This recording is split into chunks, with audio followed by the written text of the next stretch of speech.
नमस्कार मंडळी, मी पूजा माझ्या नवीन ब्लॉगमध्ये तुमच्या सर्वांचं स्वागत करते। तर आज आम्ही चाललो होतो अंबळापूर येथे देवीच्या दर्शनासाठी। तर हा आहे बाळापूरचा हायवे।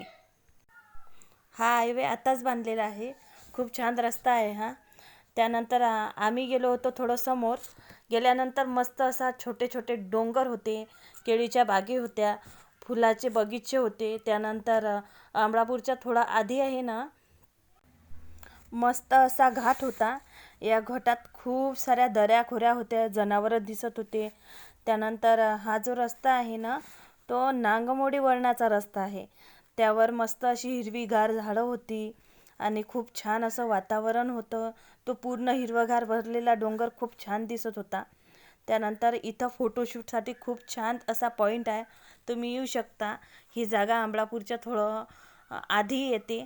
आता त्यानंतर पोहोचलो होतो आम्ही अंबळापूरमध्ये। आता इथं एंट्री करताच आम्हाला प्रथम दर्शन झाले श्री छत्रपती शिवाजी महाराज यांचे।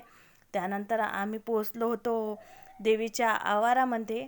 आता तिथं आम्ही गेलो आणि फर्स्ट जे कमान आहे ना, ते तुम्हाला दाखवते चला। तर ही आहे अंबळापूरची कमान, जगदंबा देवी संस्थान। आता आम्ही आतमध्ये गेल्यानंतर इथं खूप सारे फुलाचे खेळण्याचे दुकानं लागलेले होते। आणि आज जरा जास्त गर्दी नव्हती, कारण नवरात्रीचा आजचा दुसरा दिवस आहे, त्यामुळे गर्दी खूप कमी होती।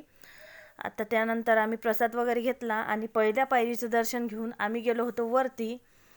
आता हा किल्ला म्हणतात पांडव काळातील आहे आणि या मंदिराची स्थापना केलेली आहे खंडू बल्लाळ यांनी।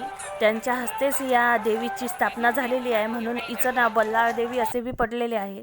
त्यानंतर आम्ही गेलो होतो देवीच्या आवारामध्ये। तिथं प्रथम दर्शन घेतलं आम्ही गणपती बाप्पा यांचे, आणि साईडनं आहे भैरवनाथाचे दर्शन घेतले आणि गेलो होतो आतमध्ये। जिथं देवीचं दर्शन घ्यायचं होतं तिथं आम्ही लागलो होतो रांगेमध्ये।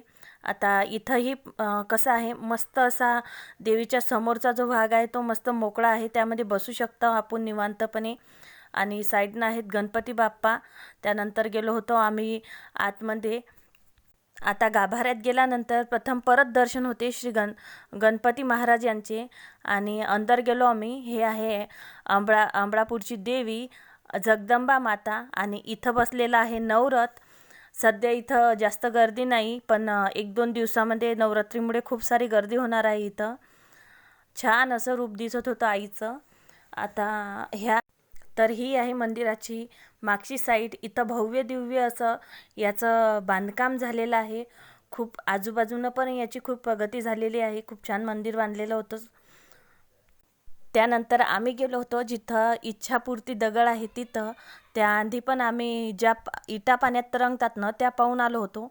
आता इथं मान्यता आहे की ज्याची जे इच्छा असेल, तो जर इच्छापूर्ती दगड हलला किंवा फिरला तर आपली इच्छा पूर्ण होते। तर मी पण फिरून पाहिला, तर तो आपोआप फिरला, कारण जिथं भाव तिथं देव असं म्हणतात। तर श्रद्धेपोटी म्हणावं का कसं, जे इच्छा असेल ते पूर्ण करायचे असो, तर एकदा इथं तुम्ही येऊ शकता। त्यानंतर आजूबाजूच्या बायांनी पण हा गोटा फिरून पाहिला। त्यानंतर आलो होतो आम्ही बाहेर। आता मंदिराच्या आतमध्ये यायच्या आधी उजवीकडे खूप छोटे छोटे मंदिरं आहेत, खूप सारे आहेत। त्यानंतर आम्ही पिंडीचं दर्शन वगैरे घेतलं, आणि बाहेर पण एक पिंड आहे। त्यानंतर आलो होतो आम्ही बालाजीच्या मंदिरामध्ये। इथंही आम्ही दर्शन घेतलं आणि आलो बाहेर। आता इथं आहे शनिदेवाचे असे मंदिर आहे छोटेसे। त्यानंतर आहे खंडोबाचे मंदिर। आता ज्या बल्लाळ देवी पहिले स्थापन केलेल्या होत्या, त्या काही मुघलांनी तोडले होते, तर तेच पार्ट आहे। इथं आईचे पाय, त्यांच्या हाती जे घेतलेला ठसा वगैरे, त्यांची पण लोकांनी पूजा केली होती। छान असं मंदिर आहे, तुम्ही येऊ शकता। त्यानंतर आलो आम्ही मंदिराच्या बाहेर, आणि थोडं आम्ही खाऊन वगैरे घेतलं, थोडी शॉपिंग केली, आणि आता चाललो होतो आम्ही घराइकडे निघण्यासाठी। तर संध्याकाळची वेळ झाली होती।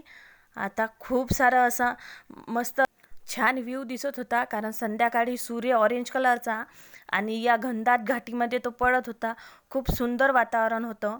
त्यानंतर घरी जाताना ओवीनं केला मस्त डान्स।